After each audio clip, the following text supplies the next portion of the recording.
ಮಂಗಳೂರು ನಗರದ ಪುರಾತನ ನಾಟಕ, ಕಲಾ ಸಾಹಿತ್ಯಿಕ ಮತ್ತು ಸಾಂಸ್ಕೃತಿಕ ಕಾರ್ಯಕ್ರಮಗಳಿಗೆ ಮೀಸಲಾದ ಏಕೈಕ ಸಭಾಂಗಣ ಮಂಗಳೂರಿನ ಬಲ್ಮಠದ ಡಾನ್ ಬಾಸ್ಕೋ ಹಾಲ್ನ ನವೀಕೃತ ಸಭಾಂಗಣದ ಉದ್ಘಾಟನಾ ಕಾರ್ಯಕ್ರಮವು ಜನವರಿ 27ರಂದು ನಡೆಯಲಿದೆ ಎಂದು ಕೊಂಕಣಿ ಸಭಾದ ಅಧ್ಯಕ್ಷ ಫಾದರ್ ಪೌಲ್ ಮೆಲ್ವಿನ್ ಡಿಸೋಜಾ ಹೇಳಿದರು.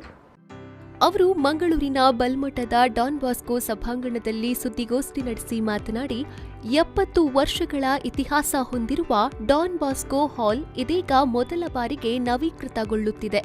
ಈ ಸಭಾಂಗಣವು ಯಾವುದೇ ಕಮರ್ಷಿಯಲ್ ಉದ್ದೇಶದಿಂದ ನಿರ್ಮಿಸಲಾಗಿಲ್ಲ.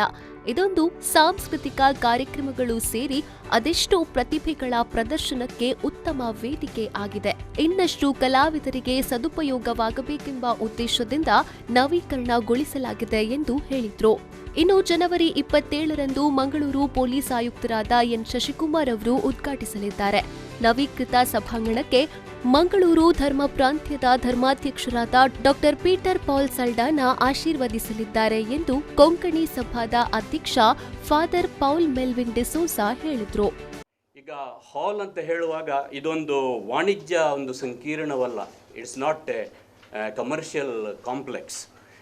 ಇದು ಒಂದು ವ್ಯಾವಹಾರಿಕ ಕೇಂದ್ರವಲ್ಲ, ಬದಲಾಗಿ ಕಲೆ ಪ್ರತಿಭೆಗಳನ್ನು ಪೋಷಿಸುವ ಒಂದು ಬಿಡಾರ, ರಂಗಭೂಮಿ, ರಂಗಸ್ಥಳ, ಕಲಾವಿದರ ನಿವಾಸ, ಸಾಂಸ್ಕೃತಿಕ ಕಲಾ ಕೇಂದ್ರ.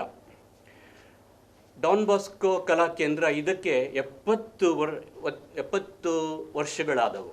ಸಾವಿರಾರು ಕಲಾವಿದರಿಗೆ ಅವರ ಪ್ರತಿಭೆಗಳನ್ನು ವ್ಯಕ್ತಪಡಿಸಲು ಹಾಗೂ ಅವರ ಪ್ರತಿಭೆಗಳನ್ನು ಇನ್ನೂ ಹೆಚ್ಚಾಗಿ ಅಭಿವೃದ್ಧಿಗೊಳಿಸಲು ಆದಂತಹ ಒಂದು ತೊಟ್ಟಿಲಂತ ನಾವು ಹೇಳಬಹುದು.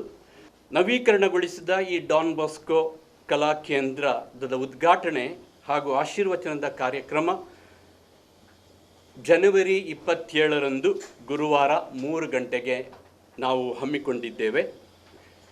ಕೊಂಕಣಿ ನಾಟಕ ಸಭೆಯ ಸಂಸ್ಥಾಪಕರು ವಂದನೀಯ ಸ್ವಾಮಿ ಜಾರ್ಜ್ ಅಲ್ಬುಕರ್ಕ್, ಜೆಸ್ವಿಟ್ ಯಾಜಕರು, ಸಂತ ಎಲೋಷಿಯಸ್ ಕಾಲೇಜ್ ಮತ್ತು ಡಾನ್ ಬಾಸ್ಕೋ ಹಾಲನ್ನು ಕಟ್ಟಲು ಕಾರಣರಾದ ವಂದನೀಯ ಸ್ವಾಮಿ ಫಿಲಿಪ್ ನೇರಿ ಅವರನ್ನು ಇವತ್ತು ಸ್ಮರಿಸಿ, ಎಲ್ಲ ಅಧ್ಯಕ್ಷರನ್ನು, ಎಲ್ಲ ಉಪಾಧ್ಯಕ್ಷರನ್ನು, ಎಲ್ಲ ಕೊಂಕಣಿ ನಾಟಕ ಸಭೆಯ ಸದಸ್ಯರನ್ನು, ಎಲ್ಲ ದಾನಿಗಳನ್ನು ನಾವು ಇವತ್ತು ಪ್ರತ್ಯೇಕವಾಗಿ ಸ್ಮರಿಸುತ್ತೇವೆ. 2 ಕೋಟಿ ವೆಚ್ಚದ ಈ ನವೀಕೃತ ಕಟ್ಟಡ ಸಾಧ್ಯವಾಗಿದೆ ದಾನಿ ಮತ್ತು ಮಹದಾನಿಗಳಿಂದ.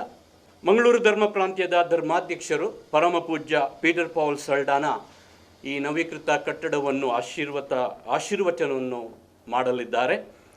ಮಂಗಳೂರು ನಗರದ ಪೊಲೀಸ್ ಆಯುಕ್ತರು ಶ್ರೀಯುತ ಎನ್ ಶಶಿಕುಮಾರ್ IPS ಇವರು ಇದನ್ನು ಉದ್ಘಾಟಿಸಲಿದ್ದಾರೆ.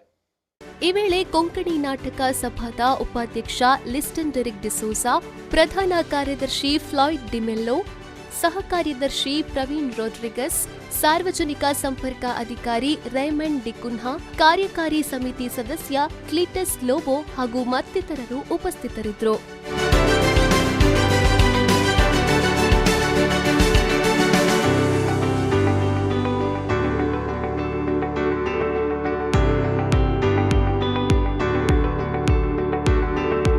Pavan Kajimath, V4 news, Mangaluru.